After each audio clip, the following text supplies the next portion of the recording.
नमस्कार बच्चों।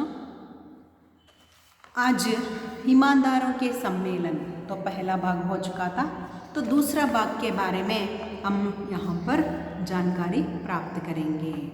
तो पहले भाग में क्या हुआ था, लेखक समारंभ का यानी समारोह का उद्घाटन करके अपने चप्पलों को पहनने जाते हैं। उनके चप्पल वहाँ पर गायब हो चुके रहते हैं। उनके चप्पल के जगह पर कोई फटे पुराने चप्पलें रहते हैं। वहाँ पर एक ईमानदार डेलीगेट आकर लेखक से प्रश्न पूछता है, क्या आपके चप्पलें गायब हो गई हैं? तो वह ईमानदार डेलीगेट लेखक के चप्पलों को पहने रहता है। जो फटे पुराने जो चप्पलें रहते हैं वह लेखक पहने रहते हैं। उन चप्पलों को ईमानदार डेलीगेट देख रहा था। लगभग वह चप्पलें उस ईमानदार डेलीगेट के थे जो लेखक के नए अच्छी चप्पलें पहनकर लेखक से ही प्रश्न को पूछ रहा था। तो ठीक है, तो अगला भाग को हम यहाँ पर अगला भाग के बारे में हम यहाँ पर जानकारी प्राप्त करेंगे। तो वह बेहिचक मुझे समझाने लगे, देखिए चप्पलें एक जगह नहीं उतारनी चाहिए। जो ईमानदार डेलीगेट लेखक से प्रश्न पूछ रहा था वह व्यक्ति लेखक को समझा रहा था। लेखकರಿಗೆ ಏನು ಮಾಡ್ತಾ ಇದ್ದ ತಿಳಿಸಿ ಹೇಳ್ತಾ ಇದ್ದಾನೆ ಏನಂತ, ಈ ಚಪ್ಪಲಿ ಏಕ್ ಜಗಹ नहीं उतारनी चाहिए। ಚಪ್ಪಲಿಗಳನ್ನು ಒಂದು ಕಡೆ ನಾವು ಬಿಡಬಾರ್ದು। एक चप्पल यहाँ उतारनी है, उतारिए तो दूसरी 10 फीट दूर। जो लेखक को समझा रहा है, एक चप्पल यहाँ पर छोड़ना है, दूसरे चप्पल को 10 फीट दूर छोड़ना है। ನೋಡಿ, ಒಂದು ಚಪ್ಪಲಿಯನ್ನು ನಾವಿರೋ ಹತ್ರ ಬಿಡಬೇಕು, ಇನ್ನೊಂದು ಚಪ್ಪಲಿಯನ್ನು 10 ಫೀಟ್ दूरी पर छोड़ना चाहिए। 10 ಅಡಿ ದೂರದಷ್ಟು ದೂರ ನಾವೇನು ಮಾಡಬೇಕು, ದೂರ ಬಿಡಬೇಕು। तब चप्पलें चोरी नहीं होती। आवाग चप्पलिಗಳ ಒಂದು ಕಳವು ಆಗೋದಿಲ್ಲ, गायब नहीं होंगे। देखिए लेखक को समझा रहा है, चप्पल एक चप्पल को यहाँ पर छोड़ना चाहिए, दूसरे चप्पल को 10 फीट दूरी पर छोड़ना चाहिए। ಒಂದು ಚಪ್ಪಲಿಯನ್ನು ಇಲ್ಲೇ ಬಿಡಬೇಕು, ಇನ್ನೊಂದು ಚಪ್ಪಲಿಯನ್ನು 10 ಅಡಿ ದೂರದಷ್ಟು ಬಿಡಬೇಕು। ಹಾಗಾದರೆ ಚಪ್ಪಲಿಗಳ ಕಳವು ಆಗೋದಿಲ್ಲ ಅಂತ ಲೇಖಕರಿಗೆ ತಿಳಿ ಹೇಳ್ತಾ ಇದ್ದಾನೆ। एक ही जगह जोड़ी होगी तो कोई भी पहन लेगा। अगर एक जगह पर चप्पलें रहेंगे तो उसे कोई गायब करेगा या तो पहन कर जाएगा। मैंने ऐसे ही किया था। जो ईमानदार डेलीगेट कह रहे हैं, मैंने ऐसे ही किया था, ನಾನು ಹಾಗೇನೆ ಮಾಡೋದು।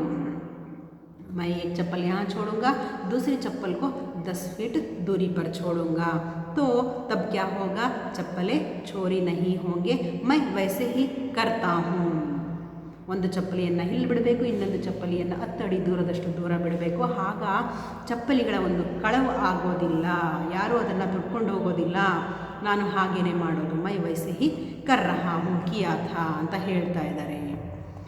मैं देख रहा था कि वह मेरी ही चप्पलें पहने हैं और मुझे समझा रहे हैं। ಲೇಖಕರಿಗೆ ಅನ್ನಿಸ್ತಾ ಇದೆ ಏನಂತ, ಆ ವ್ಯಕ್ತಿ ನನಗೇನು ಬುದ್ಧಿ ಹೇಳ್ತಾ ಇದ್ದಾನಲ್ವ, ಆ ವ್ಯಕ್ತಿ ನನ್ನ ಚಪ್ಪಲಿಯನ್ನು ತೊಟ್ಕೊಂಡು ನನಗೆ ಬುದ್ಧಿಯನ್ನು ಹೇಳ್ತಾ ಇದ್ದಾನೆ ಅಂತ ಅಂದ್ಕೊಳ್ತಾ ಇದ್ದಾರೆ ಲೇಖಕರು। मैंने कहा कोई बहुत नहीं, सुबह दूसरी खरीद लूँगा। ಅಯ್ಯೋ ಹೋದರೆ ಹೋಯ್ತು ಬಿಡಿ, ಅದೇನು ದೊಡ್ಡದಲ್ಲ। ಸುಬಹ ಕೋಯಿ ನಯಾ ಖರೀದ್ ಲೂಂಗಾ, ಬೆಳಗ್ಗೆ ನಾನು ಹೊಸದಾಗಿರುವಂತಹ ಚಪ್ಪಲಿಗಳನ್ನು ಕೊಂಡ್ಕೊಳ್ತೇನೆ। ಆಪ್ಕಿ ಚಪ್ಪಲೆ ನಹಿ ಗೈ ಯಹಿ ಗನೀಮತ್ ಹೈ। ಲೇಖಕರು ಹೇಳ್ತಾರೆ, ಅದೇನು ದೊಡ್ಡದು ಬಿಡಿ, ನಾನು ಬೆಳಗ್ಗೆ ಹೊಸ ಚಪ್ಪಲಿಗಳನ್ನು ಕೊಂಡ್ಕೊಳ್ತೀನಿ, ನಿಮ್ಮ ಚಪ್ಪಲಿ ಅಂತೂ ಹೋಗಿಲ್ಲ ತಾನೇ, ಅದೇ ನಿಮ್ಮ ಅದೃಷ್ಟ। कोई बात नहीं, सुबह दूसरी खरीद लूँगा, आपकी चप्पलें तो गायब नहीं हुए हैं, तो इतना ही ಕಾಫಿ ಹೈ ಅಂತ ಹೇಳ್ತಾ ಇದ್ದಾರೆ। ನಿಮ್ಮ ಚಪ್ಪಲಿ ಅಂತೂ ಕಳುವಾಗಿಲ್ವಾ, ಸಾಕು ಬಿಡಿ, ನಿಮ್ಮ ಅದೃಷ್ಟ ಅದು ಅಂತ ಹೇಳ್ತಾರೆ। ಯಾಕೆ, ಲೇಖಕರ ಚಪ್ಪಲಿಗಳನ್ನು ಆ ವ್ಯಕ್ತಿ ತೊಟ್ಕೊಂಡಿರೋ ಅಂಥದ್ದು, ಹಾಗಾಗಿ। फिर मैंने देखा कि एक बिस्तर की चादर गायब है। ಮತ್ತೆ ಇನ್ನೊಂದು ಚಾದರ್ ಹೊದಿಕೆ ಲೇಖಕರ ಹೊದಿಕೆ ಏನು, ಲೇಖಕರು ಕೊಠಡಿಯಲ್ಲಿ ಉಳ್ಕೊಂಡಾಗ ಇಬ್ಬರು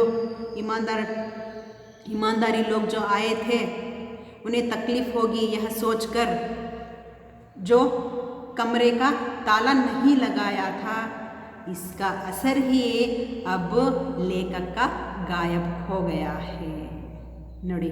ಆಗ ಏನು ಲೇಖಕರ ಕೊಠಡಿಗೆ ಇಬ್ಬರು ವ್ಯಕ್ತಿಗಳು ಬಂದಿದ್ರಲ್ವ ಪ್ರಾಮಾಣಿಕರು ಅಂತ, ಅವರಿಗೆ ತೊಂದರೆ ಆಗಬಾರ್ದು ಅಂತ ಲೇಖಕರು ಏನು ಮಾಡಿದ್ರು, ಆ ಒಂದು ಕೊಠಡಿಯನ್ನು ಲಾಕ್ ಮಾಡದೆ ಬೀಗವನ್ನು ಹಾಕದೆ ಹಾಗೆ ಬಿಟ್ಟಿದ್ರು. ಅದರ ಪರಿಣಾಮವಾಗಿ ಈಗ ಏನಾಯಿತು, ಲೇಖಕರ ಹೊದಿಕೆ ಚಾದರ್ ಬೆಡ್ಶೀಟ್ ಅಂತೀವಲ್ವ ನಾವು, ಬ್ಲ್ಯಾಂಕೆಟ್, ಅದು ಏನಾಯಿತು ಕಳವಾಯಿತು, ಚಾದರ್ ಹೊದಿಕೆ. मैंने आयोजनकर्ताओं से कहा तो उन्होंने जवाब दिया होटल वाले ने दुलाने को भेज दी होगी. ಲೇಖಕರು ಅಲ್ಲಿಗೆ ಏನು ಮಾಡ್ತಾರೆ, ಆಯೋಜನಕರ್ತ ಆ ಒಂದು ಸಮಾರಂಭದ ಒಂದು ವ್ಯವಸ್ಥಾಪಕರು ಇರ್ತಾರಲ್ವ, ಆಯೋಜನಕರ್ತ ವ್ಯವಸ್ಥಾಪಕರು ಏನು ಆ ಒಂದು ಸಮಾರಂಭಕ್ಕೆ ಬಂದಂತಹ ವ್ಯಕ್ತಿಗಳ ಒಂದು ಊಟ ಇರಬಹುದು, ಅವರು ತಂಗುವಂತಹ ಸ್ಥಳ ಇರಬಹುದು, ಅವರಿಗೆ ಏನೇನು ವ್ಯವಸ್ಥೆಗಳನ್ನು ನೋಡ್ಕೊಳ್ತಾ ಇರ್ತಾರಲ್ವ, ವ್ಯವಸ್ಥಾ ಕರ್ನೆ ವಾಲೆ ಆಯೋಜನಕರ್ತ ಆ ವ್ಯಕ್ತಿಗಳಿಗೆ ಹೇಳಿದಾಗ ಏನು ಮಾಡ್ತಾರೆ, ಅವರು ಇಲ್ಲೇ ಎಲ್ಲೋ ಹೋಟೆಲ್ನವರು ತೊಳೆಯೋದಕ್ಕೆ ತಗೊಂಡೋಗಿರಬೇಕು ಅಂತ ಹೇಳ್ತಾರೆ. ದೂಸರಿ ಆ ಜಾಯೇಗಿ ಪರ್ ದೂಸರಿ ಆಯಿ ನಹಿ, ಏನು ಹೋಟೆಲ್ನವರು ತೊಳೆಯೋದಕ್ಕೆ ತಗೊಂಡೋಗಿರಬೇಕು, ಬೇರೆ ಯಾವುದು ಬರುತ್ತೆ ಅಂತ ಏನು ಮಾಡ್ತಾರೆ ಹೇಳ್ತಾರೆ. ಆದರೆ ದೂಸರಿ ನಹಿ ಆಯಿ, ಇನ್ನೊಂದು ಬೇರೆ ಒಂದು ಚಾದರ್ ಅಲ್ಲಿಗೆ ಬರಲಿಲ್ಲ. ನೋಡಿ ಇಲ್ಲಿ ಅಂತ. ಆದರೆ ಪ್ರಾಮಾಣಿಕರ ಸಮ್ಮೇಳನದಲ್ಲಿ ಏನಾಗ್ತಾ ಇದ್ದಾರೆ, ಪ್ರಾಮಾಣಿಕರ ವಸ್ತುಗಳ ಒಂದು ಏನಾಗ್ತಾ ಇದೆ, ಕಳುವಾಗ್ತಾ ಇದೆ. ईमानदारों के सम्मेलन में ईमानदारों की चीज़ें क्या हो रही है, गायब हो रही हैं. दूसरे दिन गोष्ठियाँ शुरू हो गई. ಮತ್ತೆ ಮಾರನೇ ದಿನ ಗೋಷ್ಠಿಗಳು ಶುರುವಾದವು. रात को गोष्ठियों से लौटा देखा कि 2 और चादरें गायब हैं. तीनों चली गई. देखिए पहला तो एक चादर गायब हो चुका था. गोष्ठियाँ ख़त्म करके जब रात को कमरे में लौटते हैं लेखक, तब और 2 चादरें गायब हो चुकी हैं. जो लेखक 3 चादरों को लाए रहते हैं, उनमें पहला तो सुबह में चले गया, गायब हो चुका है. तो रात को जब कमरे में लौटते हैं लेखक, जब 2 चादर गायब हो चुके रहते हैं. देखिए ಮೊದಲಂತೂ ಒಂದು ಹೊದಿಕೆ ಕಾಣೆಯಾಗಿತ್ತು. ಗೋಷ್ಠಿಯನ್ನು ಮುಗಿಸ್ಕೊಂಡ್ಬಂದರು ರಾತ್ರಿ ಕೊಠಡಿಗೆ, ಲೇಖಕರು ರೂಮಿಗೆ. ಆಗ ಇನ್ನೂ 2 ಚಾದರ್ಗಳು, ಇನ್ನೂ 2 ಹೊದಿಕೆಗಳು ಏನಾಗುತ್ತೆ ಕಾಣೆಯಾಗಿರುತ್ತೆ. दूसरे दिन बैठक में जाने के लिए धूप का चश्मा खोजने लगा तो नहीं मिला. शाम को तो था.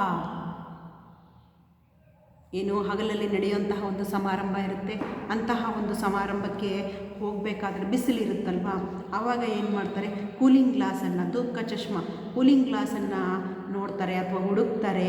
ಅದು ಏನಾಗುತ್ತೆ, ಗಾಯಬ್. ಖೋಜನೆ ಲಗ, ಹುಡುಕ್ತಾರೆ, ಧೂಪ್ ಚಶ್ಮಾವನ್ನು, ಕೂಲಿಂಗ್ ಗ್ಲಾಸನ್ನು ಹುಡುಕ್ತಾರೆ. ಆದರೆ ಅದೇನಾಗಿರುತ್ತೆ, ಶಾಮ್ ಕೋತೋಥಾ, ಆದರೆ ನಿನ್ನೆ ಸಂಜೆ ಇತ್ತು, ಈಗಿಲ್ವಲ್ಲ ಧೂಪ್ का चश्मा, कूलिंग ग्लास इल्वला.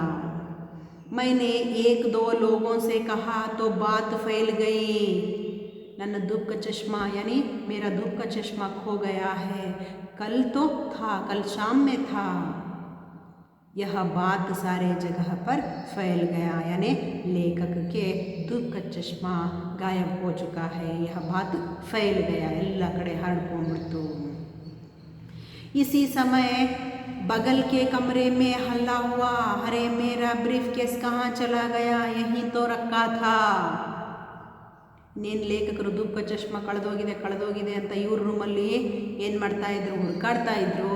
ತೋ ಬಗಲ್ಗೆ ಕಮರೆ ಮೇ, ಏನೇ ಪಕ್ಕದಲ್ಲಿ ಇದ್ದಂತಹ ಒಂದು ರೂಮಿನಲ್ಲಿ ಏನಾಯಿತು, ಬ್ರೀಫ್ ಕೇಸ್ ಕಳವಾಗಿದೆ, ಬ್ರೀಫ್ ಕೇಸ್ ಕಹಾ ಹೈ ಅಂತ ಅಲ್ಲಿ ಬ್ರೀಫ್ ಕೇಸನ್ನು ಒಂದು ಹುಡುಕಾಟ ನಡೀತಾ ಇರುತ್ತೆ. Brief case ಕಳವಾಗಿರುತ್ತೆ. ಯಹಿ ತೋ ರಕ್ಕಾ ಥಾ, ಅಯ್ಯೋ ಇಲ್ಲೇ ಇಟ್ಟಿದ್ದೆ, ನಾನು ಇಲ್ಲೇ ಇಟ್ಟಿದ್ದೆ. ಮೈನೆ ಪೂಛಾ ಉಸ್ಮೆ ಪೈಸೆ ತೋ ನಹಿ ಥೇ.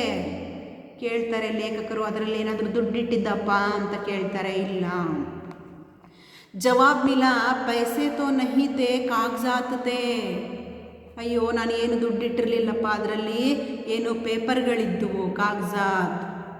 ಮೈನೆ ಕಹಾ ತೋ ಮಿಲ್ ಜಾಯೇಗಾ. ಆಯಿತು ಬಿಡಿ ಸಿಕ್ಕೋಗುತ್ತೆ, ಯಾಕಂದರೆ ದುಡ್ಡಿದ್ದಿದ್ರೆ ಸಿಗ್ತಾ ಇರಲಿಲ್ಲ. ನೀವು ನಿಮ್ಮ ಪತ್ರಗಳಿದ್ದವಲ್ವ, ಅದರಲ್ಲಿ ಕಾಗಜಾತ್ ಇತ್ತಲ್ವ, ಪತ್ರಗಳು ಇತ್ತಲ್ವ, ಅದು ಮಾತ್ರ ಸಿಕ್ಕೇ ಸಿಗುತ್ತೆ ನಿಮಗೆ. ಮೈ ಬಿನಾ ಧೂಪ್ ಕಾ ಚಶ್ಮಾ ಲಗಾಯೆ ಬೈಠಕ್ ಮೇ ಪಹುಂಚಾ. ಲೇಖಕರು ಏನು ಮಾಡ್ತಾರೆ, ಆ ಒಂದು ಹಗಲಿನ ಒಂದು ಸಮಾರಂಭ ಇರುತ್ತಲ್ವ, ಕುತ್ಕೊಂಡು ಮಾತಾಡೋವಂತಹ ಒಂದು ವಿಷಯವನ್ನು ಕೊಟ್ಟಿರ್ತಾರಲ್ವ, ಅಂತಹ ಒಂದು ಸಂದರ್ಭದಲ್ಲಿ ಅವರು ಧೂಪ್ ಕಾ ಚಶ್ಮಾವನ್ನು ಹುಡುಕ್ತಾರೆ. ಆ ಧೂಪ್ ಕಾ ಚಶ್ಮಾ ಇರಲ್ಲ. ಉಸ್ಕೆ ಬಿನಾಹಿ ಕೂಲಿಂಗ್ ಗ್ಲಾಸ್ ಇಲ್ಲದೇನೆ ಅವ್ರೇನು ಮಾಡ್ತಾರೆ, ಭಾಷಣಕ್ಕೆ ಹೋಗ್ತಾರೆ. ಲೋಗೋನೆ ಸಹಾನುಭೂತಿ ಪ್ರಕಟ ಕಿ, ಏಕ್ ಸಜ್ಜನ ಆಯೆ. ಅಲ್ಲಿರೋಂಥವರೆಲ್ಲ ಸಹಾನುಭೂತಿ, ಅಯ್ಯೋ ಕರುಣೆಯನ್ನು ತೋರಿಸ್ತಾ ಇದ್ದಾರೆ. ಏನಂತ, ಅಯ್ಯಯ್ಯೋ ಚಾದರ್ ಹೋಯ್ತಂತೆ, ಅಂದರೆ ಹೊದಿಕೆ ಲೇಖಕರ ಹೊದಿಕೆ ಕಳವಾಯ್ತಂತೆ, ಧೂಪ್ ಕಾ ಚಶ್ಮಾ ಕಳೆದೋಯ್ತಂತೆ, ಉಸ್ಕೆ ಬಾದ್ ಪೆಹಲೆ ಚಪ್ಪಲೆ ಗಾಯಬ್ ಹೋ ಚುಕಿ ಹೈ. ಅಂದರೆ ಅಯ್ಯಯ್ಯೋ ಇಷ್ಟೊಂದು ವಸ್ತುಗಳು ಲೇಖಕರವೇ ಹೋಗ್ಬಿಟ್ಟಿದಾವಲ್ಲ, ಅಯ್ಯೋ ಪಾಪ ಹೀಗಾಗಬಾರ್ದಾಗಿತ್ತು ಅಂತ ಒಬ್ಬ ವ್ಯಕ್ತಿ, ಸಜ್ಜನ್ ಒಳ್ಳೆಯ ವ್ಯಕ್ತಿ ಏನು ಮಾಡ್ತಾ ಇದ್ದಾನೆ, ಕರುಣೆಯಿಂದ ಮಾತಾಡ್ತಾ ಇದ್ದಾನೆ. ಕಹನೆ ಲಗೆ ಬಡಿ ಚೋರಿಯಾ ಹೋ ರಹಿ ಹೈ. ಒಬ್ಬ ವ್ಯಕ್ತಿ, ಒಳ್ಳೆಯ ವ್ಯಕ್ತಿ, ಸಜ್ಜನ ಒಳ್ಳೆಯ ವ್ಯಕ್ತಿ ಏನು ಮಾಡ್ತಾ ಇದ್ದಾನೆ, ಹೇಳ್ತಾ ಇದ್ದಾನೆ ಈ ರೀತಿಯಾಗಿ, ಬಡಿ ಚೋರಿಯಾ ಹೋ ರಹಿ ಹೈ. ಅಯ್ಯೋ ಭಾಳ ಕಳವಾಗ್ತಾ ಇದ್ದಾವೆ. ದೇಖಿಯೇ ಆಪ್ಕಾ ಧೂಪ್ ಕಾ ಚಶ್ಮಾ ಹಿ ಚಲಾ ಗಯಾ. ಅಯ್ಯಯ್ಯೋ ನೋಡಿ, ನಿಮ್ಮ ಕೂಲಿಂಗ್ ಗ್ಲಾಸೇನೆ ಕಳವಾಗಿಬಿಟ್ಟಿದೆ. ವಹ धूप का चश्मा लगाए थे. जो व्यक्ति सज्जन जो व्यक्ति था वह धूप का चश्मा लगाया था. मुझे याद था एक दिन पहले वह धूप का चश्मा नहीं लगाए थे. मैंने देखा जो चश्मा वह लगाए थे वह मेरा ही है, वह मेरा ही था. जो सज्जन, जो लेखक के ऊपर सहानुभूति से यानी सहानुभूति प्रकट कर रहे थे, वह व्यक्ति पिछले दिन धूप का चश्मा नहीं लगाए थे, आज धूप का चश्मा लगाकर लेखक से सहानुभूति से बात कर रहे थे. देखिए किस तरह दूसरों के चीज़ों को लेकर उन्हीं से सहानुभूति व्यक्त कर रहे थे, यानी प्रकट कर रहे थे. कहने लगे आपने चश्मा लगाया नहीं था. लेखक उनसे कहते हैं कल आपने चश्मा नहीं लगाया था. मैंने कहा रात को क्या चांदनी में धूप का चश्मा लगाया जाता है. क्या रात को चांदनी में ಅಂದರೆ ರಾತ್ರಿ ಬೆಳದಿಂಗಳಿನಲ್ಲಿ ಏನು ಧೂಪ್ ಕಾ ಚಶ್ಮಾವನ್ನು, ಕೂಲಿಂಗ್ ಗ್ಲಾಸನ್ನು ಹಾಕ್ತಾರ ಯಾರಾದರೂ ಅಂತ ಹೇಳ್ತಾರೆ. मैंने कमरे की टेबल पर रख दिया था. ನನ್ನ ಒಂದು ಕೊಠಡಿಯ ಟೇಬಲ್ ಮೇಲೆ ನಾನು ಧೂಪ್ ಕಾ ಚಶ್ಮಾ ಕೂಲಿಂಗ್ ಗ್ಲಾಸನ್ನು ಇಟ್ಟಿದ್ದೆ. ವಹ ಬೋಲೆ ಕೋಯಿ ಉಠಾ ಲೇ ಗಯಾ ಹೋಗಾ. ಆ ಒಂದು ಧೂಪ್ ಕಾ ಚಶ್ಮಾವನ್ನು, ಲೇಖಕರ ಚಶ್ಮಾವನ್ನು ಹಾಕ್ಕೊಂಡಿದ್ದಂತಹ ವ್ಯಕ್ತಿನೇ ಯಾರೋ ತಗೊಂಡೋಗಿರಬೇಕು ಅಂತ ಹೇಳ್ತಾರೆ. मैं उन्हें देख रहा था और वह मेरा चश्मा लगाए इत्मीनान से बैठे थे. ಲೇಖಕರ ಆ ವ್ಯಕ್ತಿಯನ್ನು ನೋಡ್ತಾ ಇರ್ತಾರೆ. ಆ ವ್ಯಕ್ತಿ ಇತ್ಮಿನಾನ್ ಸೆ ಸಮಾಧಾನವಾಗಿ ಲೇಖಕರ ಒಂದು ಕೂಲಿಂಗ್ ಗ್ಲಾಸನ್ನು ಹಾಕ್ಕೊಂಡು ಸಮಾಧಾನವಾಗಿ ಕೂತಿರ್ತಾರೆ. तीसरे दिन रात को लौटा तो कुछ हरारत थी, थोड़ी ठंडक भी थी. मैंने सोचा बिस्तर से कंबल निकाल लूँ, पर कंबल भी गायब था. ಏನು ಮಾಡ್ತಾರೆ, ಮೂರನೇ ದಿನ ಲೇಖಕರಿಗೆ ಸ್ವಲ್ಪ ಹರಾರತ್ ಅಂದರೆ ಸೆಕೆ ಆಗ್ತಾ ಇರುತ್ತೆ, ಅದರ ಜೊತೆಗೆ ಸ್ವಲ್ಪ ಚಳಿನೂ ಆಗ್ತಾ ಇರುತ್ತೆ. ಹಾಗಾಗಿ ಲೇಖಕರು ಏನು ಮಾಡ್ತಾರೆ, ಸ್ವಲ್ಪ ಕಂಬಲ್ ಅಂದರೆ ಬ್ಲ್ಯಾಂಕೆಟನ್ನು ತೆಗೆದುಕೊಂಡ್ಬಿಟ್ಟು ಒದ್ಕೊಳ್ಳೋಣ ಅಂತ ನೋಡ್ತಾರೆ. ಕಂಬಲ್ ಬಿ ಗಾಯ, ಆದರೆ ಕಂಬಳಿನೂ ಕೂಡ, ಬ್ಲ್ಯಾಂಕೆಟು ಕೂಡ ಏನಾಗಿತ್ತು, ಕಾಣೆಯಾಗಿತ್ತು, ಕಳುವಾಗಿತ್ತು. ಗಾಯಬ್ ಹೋ ಚುಕಾ ಥಾ. ಫಿರ್ ಹಲ್ಲಾ ಹುವಾ, ಮತ್ತೆ ಶೋರಾಯಿತು. ಅಯ್ಯೋ ಲೇಖಕರ ಕಂಬಲ್ ಇಲ್ವಂತೆ, ಧೂಪ್ ಕಾ ಚಶ್ಮಾ ಇಲ್ವಂತೆ, ಚಪ್ಪಲಿಗಳಿಲ್ವಂತೆ, ಚಾದರ್ ಇಲ್ವಂತೆ ಅಂತ ಶಬ್ದ ಶೋರಾಯಿತು. ಶೋರ್ ಶಬ್ದ. स्वागत समिति के मंत्री आए, कई कार्यकर्ता आए. ಸ್ವಾಗತ ಸಮಿತಿಯ ಏನು ಮಂತ್ರಿಗಳು ಬಂದರು, ಆಯೋಜನಕರ್ತಗಳು ಬಂದರು, ಕಾರ್ಯಕರ್ತರ ಕೆಲಸಗಾರರು ಕೂಡ ಬಂದರು. ಮಂತ್ರಿ ಕಾರ್ಯಕರ್ತ को डांटने लगे. ಅಲ್ಲಿ ಇದ್ದಂತಹ ಮಂತ್ರಿಯವರು ಏನು ಮಾಡ್ತಾರೆ, ಕಾರ್ಯಕರ್ತ ಕೆಲಸಗಾರರಿಗೆ ಏನು ಮಾಡ್ತಾರೆ, ಡಾಂಟನೆ ಲಗೆ, ಅವರನ್ನು ಗದರಿಸಿ ಬೈತಾ ಇದ್ದಾರೆ. ತುಮ್ ಲೋಗ್ ಕ್ಯಾ ಕರ್ತೆ ಹೋ, ನೀವೇನು ಮಾಡ್ತಾ ಇದ್ದೀರಾ, ತುಮ್ಹಾರಿ ಡ್ಯೂಟಿ ಯಹಾ ಹೈ, ನಿಮ್ಮ ಕೆಲಸ ಏನು, ನಿಮ್ಮ ಕೆಲಸ ಇರೋವಂಥದ್ದು ಎಲ್ಲಿ ಇಮಾನ್ದಾರ್ ಡೆಲಿಗೇಟ್ ಅವರು ತಂಗಿರ್ತಾರಲ್ವ ಅಲ್ಲಿ ಅವರ ಬೇಕು ಬೇಡಗಳನ್ನು ನೋಡ್ಕೋಬೇಕು ಅಂತ ಅವರನ್ನು ಏನು ಮಾಡ್ತಾ ಇರ್ತಾರೆ, ಗದರಿಸ್ತಾ ಇರ್ತಾರೆ, ಹೇಳ್ತಾ ಇರ್ತಾರೆ, ಜೋರಾಗಿ ಬೈತಾ ಇರ್ತಾರೆ ಗದರಿಸ್ಬಿಟ್ಟು. ತುಮ್ಹಾರೆ ರಹತೆ ಚೋರಿಯಾ ಹೋ ರಹಿ ಹೈ, ಯಹ ಇಮಾನ್ದಾರ್ ಸಮ್ಮೇಳನ ಹೈ.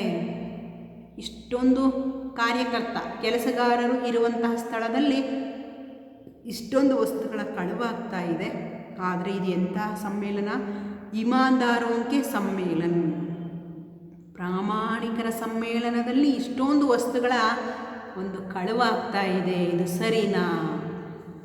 ಬಾಹರ್ ಯಹ ಚೋರಿ ಕಿ ಬಾತ್ ಫೈಲಿ, ಹೊರಗಡೆ ಈ ಒಂದು ಚೋರಿ ಅಂತಂದರೆ ಕಳ್ಳತನದ ಒಂದು ವಿಷಯ ಹೊರಗಡೆ ಗೊತ್ತಾದರೆ ಅಥವಾ ಹರಡಿದ್ರೆ ತೋ ಕಿತನಿ ಬದನಾಮಿ ಹೋಗಿ, ಎಷ್ಟೊಂದು ನಮ್ಮೆಲ್ಲರ ಒಂದು ಅಪಹಾಸ್ಯ ಆಗುತ್ತೆ. ನಮ್ಮೆಲ್ಲರನ್ನೂ ಕೂಡ ಏನಂತಾರೆ, ಇಮಾನ್ದಾರ್ಗಳು ಪ್ರಾಮಾಣಿಕರು ಅಂತ ಕರೀತಾರಲ್ವ, ಅವರೇ ನಮ್ಮನ್ನು ಅಪ್ರಾಮಾಣಿಕರು ಅಂತ ಕರೀತಾರೆ ಅಂತ ಹೇಳ್ತಾ ಇದ್ದಾರೆ. ಕಾರ್ಯಕರ್ತಾವೋನೆ ಕಹ ಹಮ್ ಕ್ಯಾ ಕರೆ, ಕೆಲಸಗಾರರು ಹೇಳ್ತಾರೆ ನಾವೇನು ಮಾಡೋಕ್ಕಾಗುತ್ತೆ. अगर सम्माननीय डेलीगेट यहाँ वहाँ जाए तो क्या हम उन्हें रोक सकते हैं. ಈ ಒಂದು ಸಮ್ಮೇಳನಕ್ಕೆ ಬಂದಂತಹ ಎಲ್ಲ ಇಮಾನ್ದಾರ್ ಏನೋ ಪ್ರಾಮಾಣಿಕ ವ್ಯಕ್ತಿಗಳು ಆ ಕಡೆ ಈ ಕಡೆ ಆ ರೂಮಿಗೆ ಈ ರೂಮಿಗೆ ಓಡಾಡಿದ್ರೆ ನಾವು ಅವರನ್ನು ತಡೆಯೋದಕ್ಕಾಗತ್ತಾ, ಇಲ್ಲ ತಾನೆ. ಯಾಕಂದರೆ ಲೇಖಕರು जो ताला नहीं लगाए थे. उसके बाद मंत्री ने गुस्से से कहा मैं पुलिस को बुलाकर यहाँ सबकी तलाशी करवाता हूँ. ಮಂತ್ರಿ ಹೇಳ್ತಾರೆ, ಆ ಒಂದು ಸಮಾರಂಭದ ವ್ಯವಸ್ಥಾಪಕರು ಏನಂತ, ಮೈ ಪೊಲೀಸ್ಕೋ ಬುಲಾಕರ್ ಸಬ್ಕಿ ತಲಾಶಿ, ಪೊಲೀಸನ್ನು ಕರೆಸ್ಬಿಟ್ಟು ಎಲ್ಲರ ಒಂದು ತಪಾಸಣೆಯನ್ನು ಮಾಡಿಸ್ತೀನಿ ಅಂತಂದರೆ ಎಲ್ಲರನ್ನ ಏನು ಮಾಡಿಸ್ತೀನಿ, ಚೆಕ್ ಮಾಡಿಸ್ತೀನಿ, ತಲಾಶಿ ಚೆಕ್ ಮಾಡಿಸೋವಂಥದ್ದು. ಮೈನೆ ಸಮझाಯ ಐಸಾ ಹರ್ಗಿಸ್ ಮತ್ ಕರಿಯೇ, ಲೇಖಕರು ಹೇಳ್ತಾರೆ ಅಯ್ಯೋ ಈ ರೀತಿ ಮಾಡಬೇಡಿ ನೀವು, ಹರ್ಗಿಸ್ ನಿಜವಾಗ್ಲೂ ಬಿಲ್ಕುಲ್ ಮಾಡಬೇಡಿ, ಹರ್ಗಿಸ್ ಬಿಲ್ಕುಲ್ ಮಾಡಬೇಡಿ ನೀವು, ಹೇಗೆ ಪೊಲೀಸನ್ನು ಕರೆಸೋವಂಥ ಕೆಲಸವನ್ನು ಮಾಡಬೇಡಿ ನೀವು. ईमानदारों के सम्मेलन में पुलिस ईमानदारों की तलाशी ले, ಇಲ್ಲಿ ನಡೀತಾ ಇರುವಂಥದ್ದು ಯಾರ ಸಮ್ಮೇಳನ, ಇಮಾನ್ದಾರೋಂ ಕೆ ಸಮ್ಮೇಳನ, ಪ್ರಾಮಾಣಿಕರ ಸಮ್ಮೇಳನ. ಅಂತಹ ಪ್ರಾಮಾಣಿಕ ಸಮ್ಮೇಳನದಲ್ಲಿ ಇರುವಂಥವರೆಲ್ಲರೂ ಕೂಡ ಪ್ರಾಮಾಣಿಕರು. ಆ ಪ್ರಾಮಾಣಿಕರನ್ನು ನಾವು ತಪಾಸಣೆ ಮಾಡೋದಕ್ಕಾಗುತ್ತಾ, ಪರಿಶೀಲನೆ ಮಾಡೋಕ್ಕಾಗುತ್ತಾ. ಯಹ ಬಡಿ ಅಶೋಭನೀಯ ಬಾತ್ ಹೋಗಿ, ಅಶೋಭನೀಯ ನಮಗೆ ಶೋಭೆ ತರುವಂತಹ ವಿಷಯ ಅಲ್ಲ ಇದು. फिर इतने बड़े सम्मेलन में थोड़ी गड़बड़ी होगी ही, ಇಂತಹ ದೊಡ್ಡ ಸಮಾರಂಭದಲ್ಲಿ ಇಂತಹ ಕೆಲಸಗಳು ಗಡಬಡಿ, ಇಂತಹ ಕೆಲಸಗಳು ಒಬ್ಬ ವ್ಯಕ್ತಿ ಇನ್ನೊಬ್ಬ ವ್ಯಕ್ತಿ ವಸ್ತುಗಳನ್ನು ತೆಗೆದುಕೊಳ್ಳೋದು ಅಥವಾ ಕಳವು ಮಾಡೋವಂಥದ್ದು ಸರ್ವೇ ಸಾಮಾನ್ಯ ಅಂತ ಹೇಳ್ತಾ ಇದ್ದಾರೆ. ಏಕ ಕಾರ್ಯಕರ್ತಾನೆ ಕಹಾ ತಲಾಶಿ ಕಿನ್ಕಿ करवाएंगे, आधे के लगभग डेलीगेट तो किराया लेकर दोपहर को ही ವಾಪಸ್ ಚಲೆ ಗಯೇ. ಯಾರ್ಯಾರನ್ನು ನೀವು ತಪಾಸಣೆ ಮಾಡಿಸ್ತೀರಾ ಅಥವಾ ಯಾರ್ಯಾರನ್ನು ಚೆಕ್ ಮಾಡಿಸ್ತೀರಾ ನೀವು, ಕೆಲವು ಡೆಲಿಗೇಟ್ಸ್ ಅಂತೂ, ಕೆಲವು ಅತಿಥಿಗಳಂತೂ ಮಧ್ಯಾಹ್ನನೇ ತಮ್ಮ ಏನು ಖರ್ಚು ವೆಚ್ಚದ ಒಂದು ಅಮೌಂಟನ್ನು ಹಣವನ್ನು ಪಡ್ಕೊಂಬಿಟ್ಟು ಅಲ್ಲಿ ದೊಪಹರ್ ಮಧ್ಯಾಹ್ನನೇ ಹೊರಟು ಹೋಗಿದ್ದಾರೆ. ಇನ್ಯಾರನ್ನು ನೀವು ತಪಾಸಣೆ ಮಾಡಿಸ್ತೀರಾ, ಚೆಕ್ ಮಾಡಿಸ್ತೀರಾ. रात को पहनने के कपड़े सिरहाने दबाकर सोया, नई चप्पलें और शेविंग का डिब्बा बिस्तर के नीचे दबाया. ಮತ್ತೆ ಲೇಖಕರು ಏನು ಮಾಡ್ತಾರೆ, ನಾಳೆ ಉಟ್ಕೊಳ್ಳುವಂತಹ ಬಟ್ಟೆ ನೋಡಿ, ಲೇಖಕರಿಗೆ ಎಷ್ಟು ಭಯ ಆಗಿದೆ. ನಾಳೆ ಉಟ್ಕೊಳ್ಳೋಂತಹ ಬಟ್ಟೆಯನ್ನು ಯಾರಾದರೂ ಗಾಯಬ್ ಮಾಡಿಬಿಟ್ರೆ, ಕಳುವು ಮಾಡಿಬಿಟ್ರೆ ಅಂತ ಏನು ಮಾಡ್ತಾರೆ ಲೇಖಕರು ಸಿರಹಾನೆ ಅಂದರೆ ತಲೆದಿಂಬಿನ ಕೆಳಗಡೆ ನಾಳೆ ಉಟ್ಕೊಳ್ಳೋಂತಹ ಬಟ್ಟೆ, ಜೋ ಕಲ್ ಪಹನ್ಕರ್ ಅಪ್ನೆ ಗಾಂವ್ ಜಾನಾ ಥಾ ಉನ್ ಕಪಡೋं को सिरहाने रख कर लेखक और शेविंग का डिब्बा भी, कल पहनने के कपड़े और शेविंग डिब्बा दोनों को भी अपने सिरहाने रख कर लेखक सोते हैं. ನೋಡಿ, ಲೇಖಕರಿಗೆ ಎಷ್ಟು ಭಯ ಆಗಿತ್ತು. ನಾಳೆ ಉಟ್ಕೊಳ್ಳುವಂತಹ ಬಟ್ಟೆ ಮತ್ತು ಶೇವಿಂಗ್ ಒಂದು ಬಾಕ್ಸನ್ನು ತನ್ನ ತಲೆದಿಂಬಿನ ಕೆಳಗಡೆ ಇಟ್ಕೊಂಡು ಮಲಗ್ತಾರೆ. ಯಾಕಂದರೆ ಅವನ್ನು ಕೂಡ ಕಳುವು ಮಾಡಿಬಿಟ್ರೆ, ನಾಳೆ ಬಟ್ಟೆ ಉಟ್ಕೊಂಡು ಹೋಗೋದಕ್ಕೆ ಇಲ್ದಂಗೆ ಆಗ್ಬಿಟ್ರೆ ಅಂತ ಲೇಖಕರು ನಾಳೆ ಉಟ್ಕೊಳ್ಳುವಂತಹ ಬಟ್ಟೆ ಮತ್ತು ಶೇವಿಂಗ್ ಡಬ್ಬವನ್ನು ತಮ್ಮ ಸಿರಹಾನೆ ಅಂದರೆ ತಲೆದಿಂಬಿನ ಕೆಳಗಡೆ ಇಟ್ಕೊಂಡು, ತಲೆ ಕೆಳಗಿಟ್ಕೊಂಡು ಮಲಗ್ತಾರೆ. सुबह मुझे लौटना था, मुझे उन लोगों ने अच्छा पैसा दिया. ನಾನು ಬೆಳಗ್ಗೆ ಇನ್ನೇನು ಹೊರಡಬೇಕಾಗಿತ್ತು, ಅವರೆಲ್ಲರೂ ಕೂಡ ನನಗೆ ಏನು ಮಾಡಿದ್ರು, ನಾನು ಬಂದಂತಹ ಖರ್ಚು ವೆಚ್ಚವನ್ನು ಎಲ್ಲದನ್ನೂ ಕೂಡ ನನಗೆ ಕೊಟ್ಟರು. ಮನೆ ಸಾಮಾನು ಬಾಂಧ, ನನ್ನ ಎಲ್ಲ ಸಾಮಾನುಗಳನ್ನು ಕಟ್ಕೊಂಡೆ. ಮಂತ್ರಿನೇ ಕಹಾ ಪರ್ಸಾಯಿ ಜಿ ಗಾಡಿ ಆನೆ ಮೇ ದೇರ್ ಹೇ. ಲೇಖಕರಿಗೆ ಹೇಳ್ತಾರೆ, ನಿಮ್ಮ ಒಂದು ವೆಹಿಕಲ್ ಬರೋವಂಥದ್ದು ಲೇಟ್ ಆಗುತ್ತೆ, चलिए स्वागत समिति के साथ अच्छे होटल में भोजन हो जाए, अब ताला लगा देता हूँ. ನಡ್ರಿ, ಎಲ್ಲರೂ ಕಾಯ್ತಾ ಇದ್ದಾರೆ ಅಲ್ಲಿ. ಊಟವನ್ನು ಮಾಡಿಕೊಂಡು ತಾಲ ಲಗಾಕರ್ ಅಂದರೆ ಇದ್ದಂತಹ ಕೊಠಡಿಗೆ ಲಾಕನ್ನು ಮಾಡಿ ಏನು ಹೋಟೆಲ್ನಲ್ಲಿ ಊಟವನ್ನು ಮಾಡೋದಕ್ಕೆ ಹೋಗ್ತಾರೆ. ಪರ್ ತಾಲ ಬಿ ಗಾಯಬ್ತಾ, ಆ ಒಂದು ಕೊಠಡಿಯ ಬೀಗನು ಏನಾಗಿತ್ತು, ಕಳವಾಗಿತ್ತು. ताला तक चुरा लिया, गायब हो गया. मैंने कहा रिक्शा बुलवाए, मैं सीधा स्टेशन जाऊंगा, यहाँ नहीं रुकूंगा. ಇನ್ನೇನು ರೂಮಿನ ಒಂದು ಬಾಗಿಲನ್ನು ಹಾಕೋದಕ್ಕೆ ಕೀ ನೋಡ್ತಾರೆ. ಕೀನು ಏನಾಗಿರುತ್ತೆ, ಗಾಯಬಾಗಿರುತ್ತೆ, ಕಳವಾಗಿರುತ್ತೆ. ಹಾಗಾಗಿ ಏನು ಮಾಡ್ತಾರೆ ಲೇಖಕರು, ಅಯ್ಯಯ್ಯೋ ರೂಮಿನ ಒಂದು ಕೀನೂ ಕೂಡ ಲಾಕನ್ನು ಕೂಡ ಹೊತ್ಕೊಂಡೋಗಿದ್ದಾರೆ, ಕಳವು ಮಾಡಿದ್ದಾರೆ. ರಿಕ್ಷಾವನ್ನು ಕರೀರಿ, ಆಟೋವನ್ನು ಕರೀರಿ, ನಾನು ಇಲ್ಲಿಂದ ಸೀದಾ ಸ್ಟೇಷನ್ಗೆ ಹೋಗ್ತೀನಿ, ನಾನು ಮಾತ್ರ ಇಲ್ಲಿ ಒಂದು 5 ನಿಮಿಷನೂ ಕೂಡ ಸ್ವಲ್ಪತ್ತು ಕೂಡ ನಿಲ್ಲೋದಿಲ್ಲ ಅಂತ ಲೇಖಕರು ಭಯದಿಂದ ಆಟೋವನ್ನು ಕರೀರಿ ಅಂತಾರೆ. ಮಂತ್ರಿ ಹೈರಾನ್ತೆ ಬೋಲೆ ಐಸೆ ಬಿ ಕ್ಯಾ ನಾರಾಜ್ಗಿ ಹೇ. ಮಂತ್ರಿಗಳಿರ್ತಾರೆ ಅಂದರೆ ಆಯೋಜನಕರ್ತ ಅವರು, ಆ ಒಂದು ವ್ಯವಸ್ಥಾಪಕರು ಹೇಳ್ತಾರೆ, ಅಯ್ಯೋ ಇಷ್ಟೊಂದು ಬೇಗ ಹೋಗ್ತೀನಿ ಅಂತಿದ್ದೀರಲ್ಲ, ಏನು ನಮ್ಮ ಮೇಲೆ ಕೋಪನ, ನಾರಾಜ್ಗಿ ನಮ್ಮ ಮೇಲೆ ಕೋಪನ.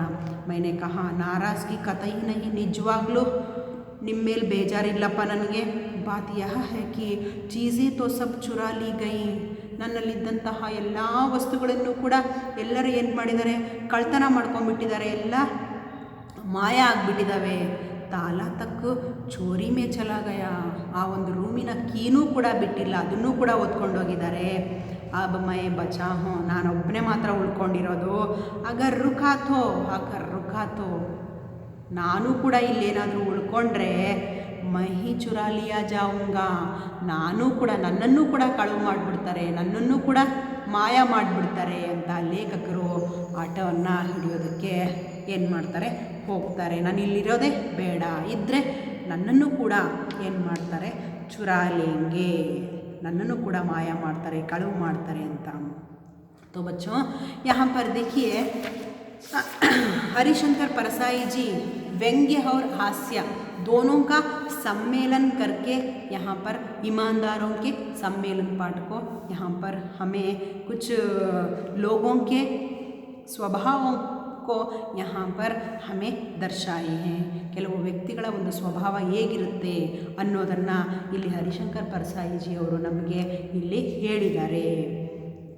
तो यहाँ पर बेईमानी लोगों का यानी ईमानदार सम्मेलन में, ಪ್ರಾಮಾಣಿಕರ ಸಮ್ಮೇಳನದಲ್ಲಿ ಬೇಯಿಮಾನ್ ಅಪ್ರಾಮಾಣಿಕ ವ್ಯಕ್ತಿಗಳ ಬಗ್ಗೆ ಇಲ್ಲಿ ನಮಗೆ ಹೇಳಿದ್ದಾರೆ ಈ ಒಂದು ಪಾಠದಲ್ಲಿ. ಹಾಗಾದರೆ ಮಕ್ಕಳೇ, ಈ ಒಂದು ಪಾಠದ ಬಗ್ಗೆ ನಿಮಗೆ ಎಲ್ಲ ಇದರ ಒಂದು ಗದ್ಯಾಂಶ ಅರ್ಥ ಆಯಿತು ಅಂದ್ಕೊಂಡಿದ್ದೀನಿ. ಹಾಗಾದರೆ ಈ ಒಂದು ಪಾಠಕ್ಕೆ ಸಂಬಂಧಪಟ್ಟಂತಹ यानी इस पाठ से संबंधित कुछ प्रश्नों को गृह कार्य के लिए मैं देती हूँ, जो आप लोग अगली कक्षा में लिख कर लाना है. तो प्रश्नों को लिख लीजिए. पहला प्रश्न है, फूल मालाएँ मिलने पर लेखक क्या सोचने लगे. फूल मालाएँ मिलने पर लेखक क्या सोचने लगे। ये था पहला प्रश्न। दूसरा प्रश्न, लेखक ने मंत्री को क्या समझाया। लेखक ने मंत्री को क्या समझाया। तो तीसरा प्रश्न क्या है, मुख्य अतिथि की बेईमानी कहाँ दिखाई देती है। मुख्य अतिथि की बेईमानी कहाँ दिखाई देती है। तो इन 3 प्रश्नों के उत्तरों को आप लोग अगली कक्षा में लिखकर लाना है। तो धन्यवाद।